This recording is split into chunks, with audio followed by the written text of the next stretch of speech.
आज के हम इस क्लास में क्लास 10 का मैथमेटिक्स स्टडी करेंगे, जिसमें चैप्टर नंबर 3 पढ़ने वाले हैं, दो चर वाले रैखिक समीकरण। दोस्तों आज का ये क्लास बल गुणन विधि पे होगा, जिसमें हम लोग बहुत अच्छे तरीके से ट्रिक वाइज और कंसेप्ट वाइज फॉर्मूले को बनाने वाले हैं।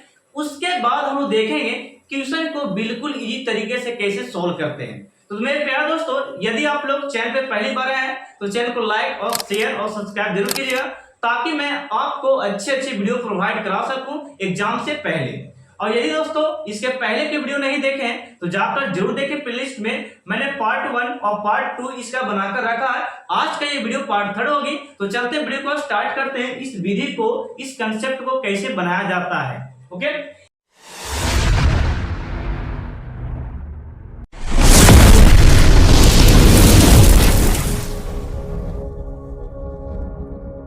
मैंने यहाँ पे बल गुणन लिख रखा और यहाँ पे दो इक्वेशन मैंने लिख रखा दोस्तों। अब इसे सॉल्व कैसे करते हैं, यानी कि फॉर्मूले को कैसे बनाते हैं, सबसे पहले उसके बारे में डिस्कशन कर लेते हैं। देखिएगा, इसमें हम लोग को एक ही बात रहता है, एक्स और वाई का मान निकालना। एक्स वाई का मान निकालना, तो ये बात तो रहा एक्स का। आपको यदि फॉर्मूला नहीं पता हो एक्स बराबर का और वाई बराबर का, तो आप बोल सकते हैं क्वेश्चन को सोल्व नहीं कर सकते। तो सबसे पहले हम लोग एक्स बराबर क्या होती है फॉर्मूला और वाई बराबर क्या होती है उसे मैं बताता हूं। देखिएगा, जैसे कि मैंने लिखा एक्स बराबर फॉर्मूले आप लोग यहां पे लगा सकते हैं कि बी में हम एफ से गुना करते हैं। बी में किससे गुना किया? बी में एफ से गुना किया, इस प्रकार। ठीक है, तो यहां पे आ गया मेरा बी एफ। क्या हो गया? बी एफ, ये हो गया बी एफ। अब यहां पे देखेगा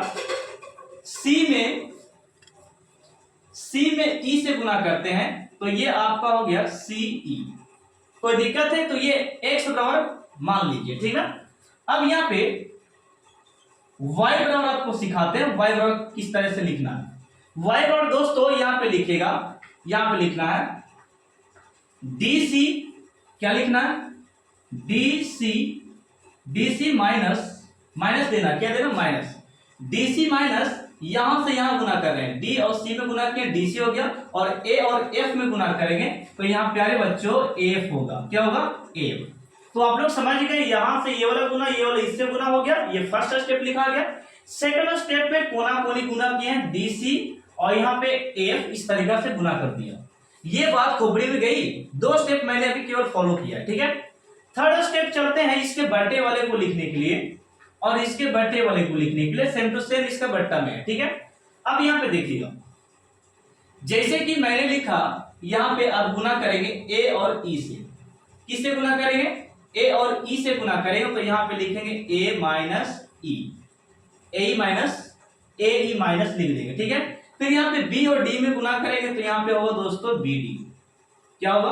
बी डी। और यही वाला जो एक्स में बटे में रहा था, वही वाला हमको वाई में भी लिखना होता है। ठीक है, तो यहां पे लिखेंगे ए ई माइनस बी डी। अब बताइए, फॉर्मूला को बनाना कठिन था? नहीं, बिल्कुल कठिन नहीं था। बिल्कुल ये तरीके से मैंने आपको बताया। इतना फॉर्मूला बनाने के बाद आपको मैं यहाँ पे क्वेश्चन सोल्व करने के लिए दिया। इसको सोल्व करके बहुत इजीली हम लोग करने वाले। जैसे कि दोस्तों देखिएगा, मैं यहाँ पे करके बताता हूँ।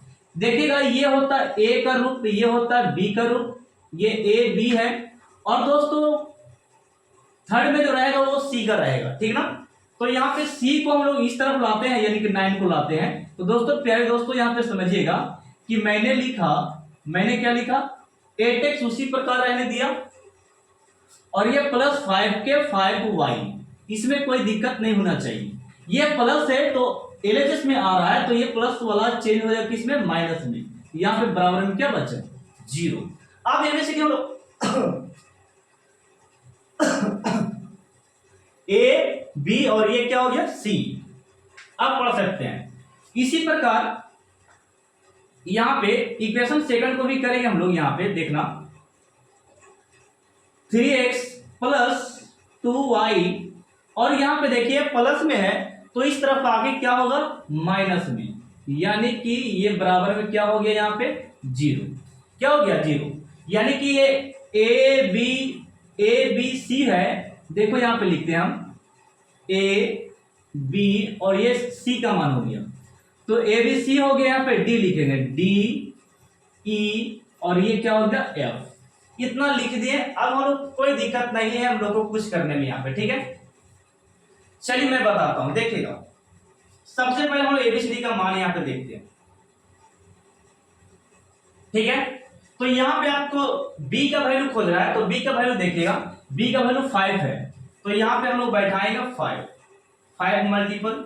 f का वैल्यू देखिएगा, f का वैल्यू -4 है। बहुत अच्छी तरीका से आप लोग को बैठाना होगा, होशियार तरीके से। -f, माइनस बीच में माइनस दिए। और c का वैल्यू देखिएगा, c का वैल्यू -9 है, तो यहाँ पे हम लोग -9 लगाएंगे।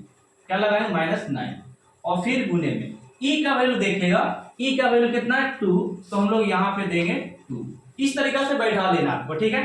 और a का वैल्यू कितना है? a का वैल्यू 8 है, तो हम लोग 8 दे दिए। e का वैल्यू कितना है? e का वैल्यू 2 है, तो हम लोग यहाँ पे 2 लगा दिए। बीच में माइनस तो माइनस। b का वैल्यू कितना दोस्तों? 5, तो यहाँ पे हम लोग 5 लगाएंगे। और बोल रहा है d का वैल्यू बताइए, तो d का वैल्यू देखिएगा a b c, और ये d का वैल्यू कितना है? 3। यहां तक बैठाने के बाद आपको यहाँ पे गुना करना होगा। 4 में 5 से गुना करेंगे, 4 5 20, और ये प्लस माइनस यहाँ पे क्या हो गया? माइनस, और ये माइनस माइनस यहाँ पे क्या होगा? प्लस। और 9 दूनी गुना करेंगे तो कितना होगा? 18 में मेरे प्यारे दोस्तों, ठीक है। नीचे गुना किया, 8 दूनी कितना होता है? 16, और ये 5 कितना हो गया? 15, 15 हो गया। ऊपर में घटा के लाइएगा आप लोग, ऊपर में देखिएगा, देखिए यहाँ पे माइनस है, मैं यहाँ पे प्लस लिख दिया, ठीक है। 20 में से 18 गया तो -2 बचेगा ऊपर में, और यहाँ पे 16 में से 1 घटा दिया आप, यहाँ पे देखिएगा 16 में से 1 घटा दिए, तो 16 में से 15 घटा दिए, तो यहाँ पे 1 बचेगा, और 1 से डिवाइड कीजिएगा किसी नंबर में, तो वही नंबर लिखा जाएगा, यानी कि 2 लिखा जाएगा। ये हो गया आपको x का वैल्यू। ये बहुत बड़ी बात नहीं था बैठाकर इसका मान निकालना, ठीक है। अब यहाँ पे मैं बताता हूँ y के वैल्यू को। देखिए y बहुत इजी हम लोग करने वाले हैं, ठीक है। देखिएगा d का वैल्यू बताइए, तो d का वैल्यू दोस्तों यहाँ पे 3 रहा, तो यहाँ पे हम लोग 3 देंगे। c का वैल्यू बताइएगा a b c, c का वैल्यू -9 है, तो ब्रैकेट लगाकर -9 लिखेंगे, ठीक ना, -9 लिखेंगे। माइनस के बीच में माइनस, a का वैल्यू कितना हो गया? 8 लगा दिए, और f का वैल्यू -4 है, तो ब्रैकेट देख के -4 दे सकते हैं। नीचे वाला वैल्यू को देखें, तो नीचे में जो यहाँ पर है वही यहाँ पर भी होगा, लेकिन मैं बैठाकर बताता हूँ। a का वैल्यू कितना है? तो a का वैल्यू 8 है दोस्तों, और e का वैल्यू कितना है? तो e का वैल्यू यहाँ पे 2 है दोस्तों, और माइनस के माइनस। और b का वैल्यू कितना है? तो b का वैल्यू यहाँ पे लिख सकते हैं हम लोग 5, और गुने में, ठीक है। और d का वैल्यू ध्यान से देखिए, d का वैल्यू कितना है? 3, तो यहाँ पे 3। अब गुना कर सकते हैं, 9 में 3 से करेंगे, 9 किया कितना हो गया? 27, और ये माइनस प्लस यहाँ पे दोस्तों माइनस होगा, और ये माइनस माइनस गुना करेंगे तो ये प्लस होगा, और 8 चौके कितना होगा? 32, 8 चौके 32, और नीचे में 16, 8 दूनी कितना हो गया? ये 16, और ये माइनस के माइनस, और ये 5 के कितना दोस्तों? 15। इस तरीका से गुना कर सकते हैं।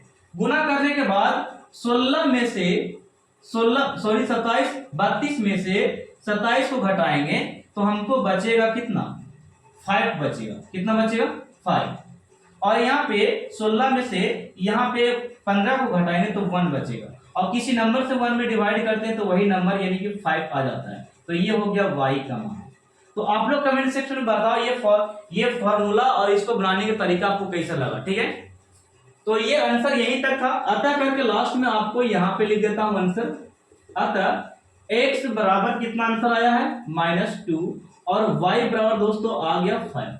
ये हो गया आपको क्या आंसर, ठीक है। आप लोग इसे स्क्रीनशॉट लीजिएगा, और आपको अगर अच्छा वीडियो लगा हो तो वीडियो को ज्यादा से ज्यादा शेयर कीजिए। ये पार्ट 3 था जो मैंने इस वीडियो को बताया। पार्ट 4 आपको आने वाला है क्या? तुलनात्मक विधि। क्या हम लोग पढ़ेंगे? 4th विधि में तुलनात्मक विधि को पढ़ने वाले हैं, और बहुत अच्छे तरीके से पढ़ने वाले हैं। तब तक के लिए आप वीडियो को ज्यादा से ज्यादा शेयर कीजिए, और वीडियो को लाइक कीजिए, सब्सक्राइब कीजिए, और अपने ग्रुप व्हाट्सएप ग्रुप में जितना था उसमें आप लोग फैला सकते हैं वीडियो को, ठीक है। तो इसे आप स्क्रीनशॉट लीजिए। मिलते हैं नेक्स्ट पार्ट में, पार्ट 4 में इसका। ये पार्ट 3 था।